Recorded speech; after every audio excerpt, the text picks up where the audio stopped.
Hello, my name is Joel Watson, and today we're going to create a cutting board. So I got a nice stack of wood here, but it's never too much wood. Always have room for a little bit more. But anyway, I'm going to go ahead and grab a couple pieces here for two different projects. One charcuterie board later on, and right now I'm picking out some stuff for a cutting board, which is what this video will be about. I picked up a piece of cherry there and a piece of walnut, but I decided later on to switch over to the sycamore and walnut. So you can see I have some weird designs on here. First, I was thinking I was going to make it more of a charcuterie board rather than just a cutting board, but the person I'm making this for decided it was a better idea to go ahead and make it just a plain cutting board, and they can use it as a charcuterie board anyway. It's going to be nice for either purpose. It'd be more useful for a cutting board if it doesn't have a cool design or whatever out of the wood, and just keep it as functional as possible, keeping it square.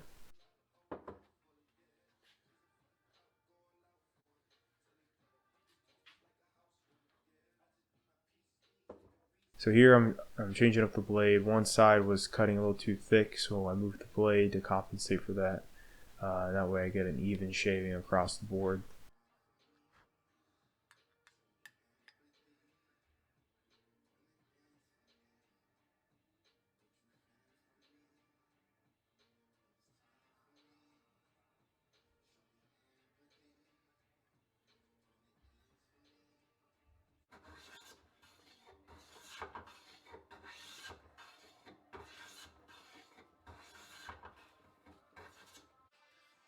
Here I'm looking down the board and looking to see if one side's higher than the other, if there's a slant or anything. You kind of see from this view that the one side is higher than the other. So I'm going ahead and I grabbed a plane there and I trued it up, and now I'm also using these blocks of wood as winding sticks to get a better idea of how that twist is going on in the board as well.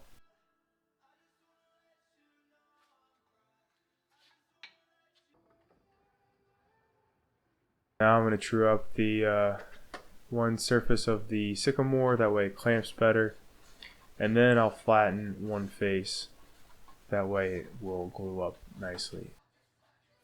I'm measuring to about where the crack is on this piece of walnut, that way I don't use any more of the wood than I need to, because I'll be discarding the end piece that's got the crack in it there. That's not going to be in the final product. And then here on this end I have this piece of sycamore left over from a paddle that I made, so I have to trim off the end where the handle was.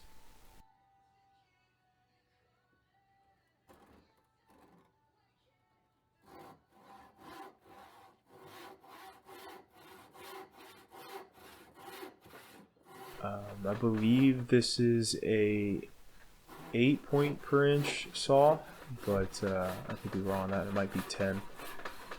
The saw is from the early 1900s, definitely pre-World War II, but I don't remember the exact date. It's a panel crosscut saw.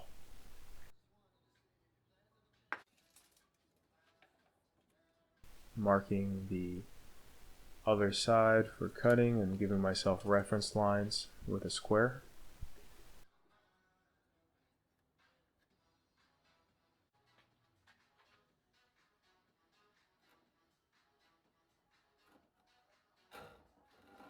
And always cut to leave the line.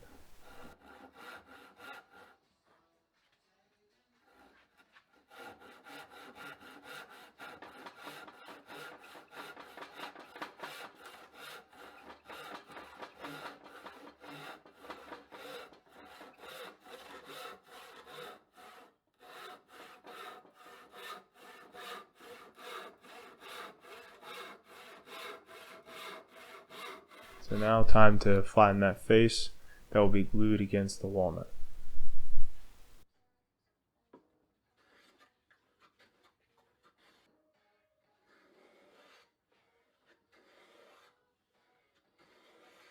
check for square, or I guess just flat here. Square is not necessarily important.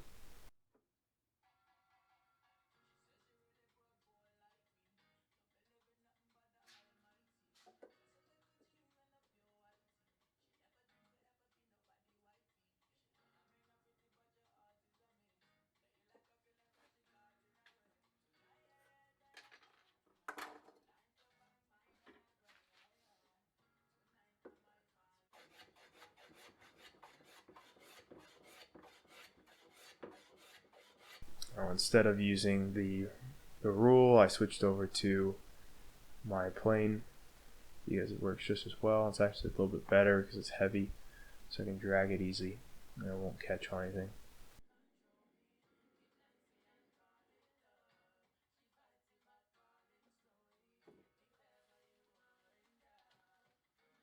So now time for glue up. I'm using a waterproof glue, wood glue, because this will be used for cutting and whatever culinary needs the person I'm giving this to have.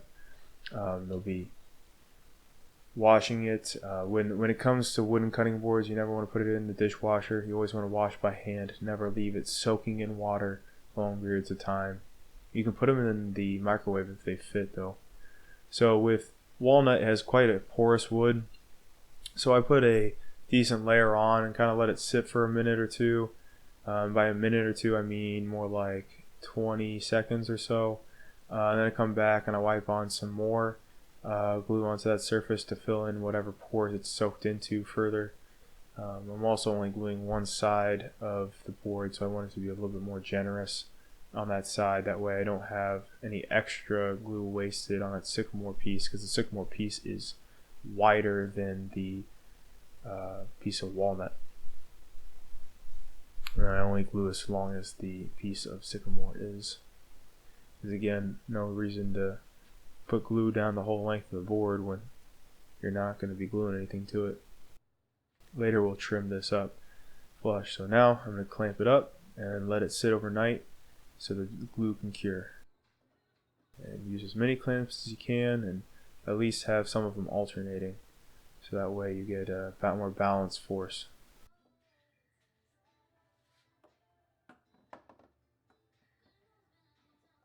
Alright, this will be the end of part 1. Part 2 will be coming in a minute. I'll put a link in the description below to my woodworking Instagram so you can see some final product shots. Thanks for watching.